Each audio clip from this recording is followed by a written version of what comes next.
So hello, Hirosha Shaib here with another episode or another discussion here on my blog. Just some quick thoughts I've been having about the fork, if you will, of the creation of Bitcoin Cash. In particular, it's we're August 5th, so we're in the fifth day of it. The blocks have been coming a little bit quicker in some cases. In other cases, there's hours between, and that has to do with the fact that Bitcoin Cash has had miners coming in and out, on and off, if you will. It seems like there's been some deliberate attacks in a sense where miners might be deliberately mining to combat the difficulty rating, making sure that Bitcoin Cash still has a very high difficulty rate, mining rating, so that way their blocks won't propagate as fast, or maybe as fast sooner. It's a little weird. I haven't really gotten any consistent information, but that's something that's out there when it comes to miners coming on and off, if you will. Some of it might be a little bit malicious. There was also an issue of the malleability attack, which SegWit is supposed to somehow fix.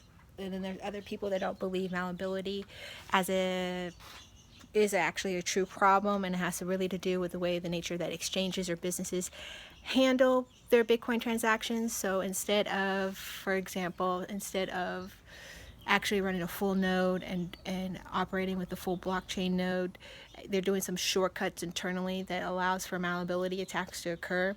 This is something that Mt. Gox blamed for their loss of Bitcoin, but many people believe that might have been just a small percentage. We now know that it was due to direct result to a hack, and more importantly, due to the result of the lack of security on the part of Mt. Gox. I mean, they had a DAT file that was stolen in 2011, and funds kept getting taken out of that DAT file all the way up to 2013 until they shut down. So, yeah, I don't think Mark Karmopoulos is going to get out of this one. I think he's going to get for embezzlement. Is clear on that. He might get hit for the Willy blot. I think there's some laws in Japan on that, as well as other countries when it comes to maybe their customers or things of that nature. But lawsuits against him are going to be pretty sound when it comes to the lack of security that Mt. Gox has. But I will talk about that on Using the Shives podcast. I'm almost done talking about Bitcoin in general. I'm going to talk about at least I'm using the show. I'm going to talk about Dogecoin, Ethereum, which is all sorts of interesting, neat projects are happening there. Some about Dash, just other stuff, some fun stuff. Try to kind of have a nice little palate cleanser to get this whole Bitcoin block size debate out of my system, if you will. If anything really significant happens with Bitcoin Cash or Bitcoin in general, I will get back in discussing them. For now, I kind of want to distance myself from it. I will finish up the last episode for the Bitcoin block size debate with just kind of recapping of all the different stuff that I talked about and just ending it there. But that's pretty much going to be on that particular episode of the podcast, that particular show. That's pretty much going to be it. But the only reason why I want to talk about Bitcoin Cash now is just these type of attacks are happening in the initial beginning of its creation, 5 days in. So VIPTC was being hit with malleability attacks. They shut down briefly to secure their customers' funds to prevent that. And there's some other malicious stuff, like from things like people calling it Bitcoin Cash, Bcash. There's a whole subreddit. There's a whole movement to get it to be, Bitcoin Cash to be called Bcash, because they feel that it's somehow diminishing the name of Bitcoin or diminishing its power. It's very silly.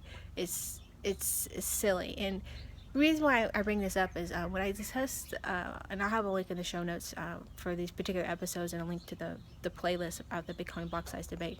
I talk about the philosophy of Bitcoin in 2 episodes. The very beginning and what brought people here and how people view Bitcoin. So the first episode was like episode 121, which was the philosophy of Bitcoin, and I think it was like episode 144. I think it was like the way of Satoshi. And the first episode I started the Bitcoin block size debate. I talked about the various political and social economic groups that came into the Bitcoin space. Many of them came from the libertarian, but not exclusively such. So you had like socialists, you had even communists, you have pure capitalists coming in, you had variations of within subgroups, and a lot of it has intersectionalities. You had anarchists, you had anarcho-capitalists coming into space. You have voluntarism, all these different social groups that were coming into the space at all different economic levels, at all different spectrums of life, different parts of the globe, coming into Bitcoin as a means of economic freedom. And one of the underlying things that kind of carried throughout, even if all these different groups didn't come into this space for this reason, was, the concept of voluntarism. Like, I should voluntarily associate with people. I shouldn't be coerced to be associated with people. And there's a whole philosophy built around that. Some people call it a little bit of BS. Some people think it's a sound philosophy. And then another one is the non-aggression principle. This is where you get a lot of anti-war politics in Bitcoin, where a lot of charitable groups were associated with Bitcoin as a means of raising funds. Bitcoin's about not bombs is a big one. Support of different humanitarian efforts. So like I said, there's a lot of intersectionality with this. Dogecoin big into the charities and stuff like that. So that kind of philosophy goes out there when you can have marginalized political groups or marginalized political movements, or political movements that have a very difficult time, even if they're a very popular belief system or ideology or stance, raising the necessary economic funds to make a difference. So like things like Bitcoin Not Bombs. Wikipedia is an example where their funds were kind of cut off. You had people helping in Ukraine when their servers were taken down. In Egypt, sending Bitcoin or funds to make sure that servers and websites were still up. Greece, same thing, helping people in the Greece area. You have, what was the project? It's like BitNation. I know it was called something else, but it's like BitNation helps Syrian refugees get identification papers, because when you're fleeing a war-torn zone, the first thing you think of getting is your birth certificate, your university certificate, and your passport for yourself and your entire family. You're lucky to leave with just the clothes on your back, in many cases, or shoes on your feet. So they helped in the assistance of that. But the reason I bring this up is like the non-aggression principle. Oh, the drug movement. You see that with the Freeze Ross. You see in the marijuana people coming in, was trying to utilize either Potcoin or some other type of digital currency, or Dash or Bitcoin, and supporting groups with their funds and trying to decriminalize drugs, going against the war on drugs. That is wrong, because you shouldn't be locking people up for the usage of narcotics. And again, it comes back to this principle that kind of has all these intersectionalities in this. It's called the non-aggression principle. And basically what it comes down to is to not to coerce the intentional or neglect use of some action, general, violent, threatening, or deceptive, to manipulate a person's condition or decision contrary to their personal interests. So that's aggression. So a non-aggression principle is possible to have good ideas, is the thing they say. Good ideas don't need the threat of violence to enact them. So you shouldn't be up to a point of the use of violence, up to a point to like self-defense of yourself, self-defense of another person. It's okay to use violent actions for that purpose, but violent actions to collect taxes, violent actions to incarcerate people because they don't have the same belief system as yourself, going to war. These are things that people should not be participating or doing. And so you have a lot of people that have that kind of principles that sees Bitcoin as a mechanism or a means to get around the current economic system that's very much based on corrosion. I can't say it. Basically forcing people to enact and participate in this economic system, or either being jailed, barred, or lose their livelihood if they don't do so. Look at the whole tax collection process, if you think. And seeing these attacks against Bitcoin Cash and seeing these attacks against VPTC not only goes against the whole non-aggression principle, but also goes against the whole voluntarism principles, which is, everyone's choosing to participate within the Bitcoin ecosystem, choosing in their own level, choosing their own way. You don't have to be at all sorts of levels. You don't have to be a miner. You don't have to be a business person. You can just be a user. You don't have to be a node operator.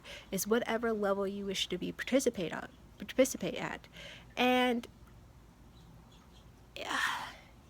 If you wish to enhance your level, if you want to go up further, you are free to do so. There's no really significant barriers. You don't have to have anyone's permission to do so. Now, there might be some economic hurdles depending on what part of the globe you're in, like, running a node or running a mining, particularly in Bitcoin with ASIC chips. It's very expensive, electricity, things of that nature. Other coins, not as expensive. I think Ethereum and Dash and a few other coins that have some value. Zcash, I think, is CPU, maybe some graphic cards in Zcash, but Dash and whatever the coin I just mentioned, sorry, I escaped my thought there, or JPU. So it's a little bit easier to mine. You're able to get graphic cards. You can mine as an individual. Now the profit level might be different for how many graphic cards you have, and there's a whole arms race when it comes to that. But a lot of people, Litecoin, graphic cards. You can still pretty much mine with Litecoin with graphic cards.